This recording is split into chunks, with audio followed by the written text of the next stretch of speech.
Everyone, welcome and welcome back to my another new blog. আমি অদিতি চলে এসেছি আবারও একটা নতুন ব্লগ নিয়ে। 18 আগস্ট আজকের ডেট, আর আজকে রয়েছে মিস্টার অ্যান্ড মিসেস ঘোষের অ্যানিভার্সারি। সেটাই সেলিব্রেট করতে আমরা হালদার ফ্যামিলিরা চলে যাব আজনারাতে। তো কথা না বাড়িয়ে অ্যানিভার্সারিতে কী করছি, কী মজা করছি সবটা দেখতে হবে, তো তাই স্কিপ না করে পুরো ব্লগটা দেখতে থাকুন। আমরা চারজনে একসাথে হয়ে গেছি, এবার যাওয়া যাক। তো চলো চলো, বেলটা বাজাও।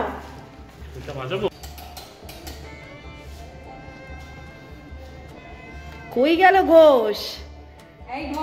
এই ঘোষ, দরজা খোলো, কি করছো?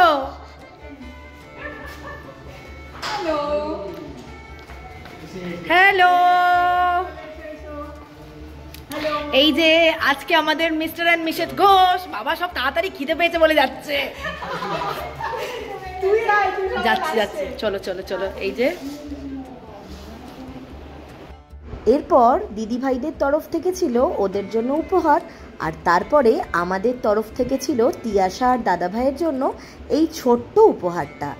3 জনে মিলে তারপর দাঁড়ালাম ব্যালকানিতে। সুন্দর একটা হাওয়ার মধ্যে দাঁড়িয়ে গল্প করার আনন্দটাই আলাদা। জানেন তো, আমরা এবার ঠিক করেছিলাম এই গেট টুগেদারটায় 3 জনে শাড়ি পরবো। বাইরে থাকি, সেভাবে শাড়ি পরা হয়ে ওঠে না, তাই মাঝে মধ্যে সুযোগ পেলে সেই সুযোগটাকে আমরা একদমই হাতছাড়া করতে চাই না। দেখতেই পাচ্ছেন 3 জন মিলে কতটা এক্সাইটেড ছিলাম, আর আমাদের হাজবেন্ডরাও কিন্তু কিছু কম যায় না। ঘোষবাবুর নাচ দেখেছেন?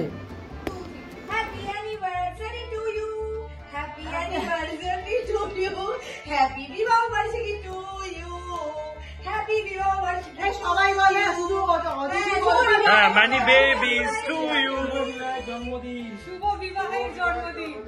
লেটস নাচো।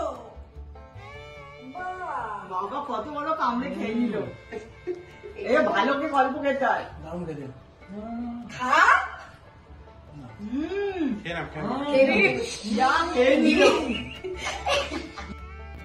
আমাদের এই 6 জনের গ্রুপ, জানেন তো, এই 6 জন বন্ধু কবে যে বন্ধু থেকে পরিবারে পরিণত হয়েছে তা আমরা নিজেরাও জানি না। এখানে কোনো একটা টপিক নিয়ে ভীষণ হাসাহাসি হচ্ছিল। আমার এক্স্যাক্টলি টপিকটা মনে নেই, তবে সেই দিনের মুহূর্তটা ভীষণ আমরা এনজয় করেছিলাম।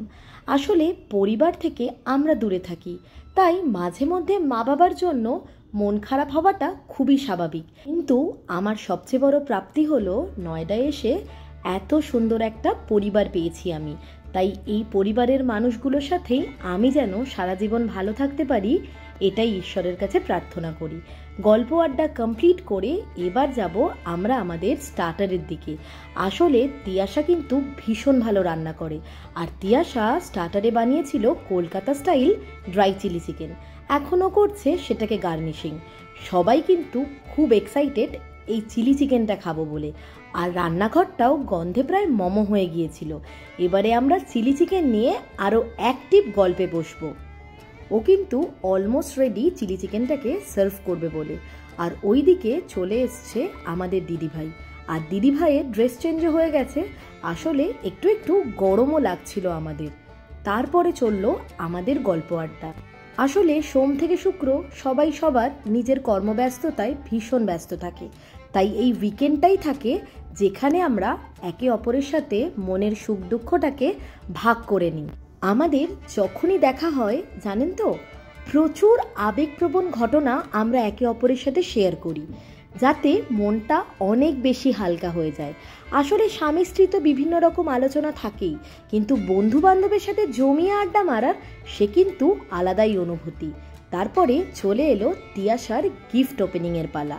আমাদের তরফ থেকে ছিল এই ছোট্ট উপহারটা তিয়াশা আর দাদা ভাইয়ের জন্য।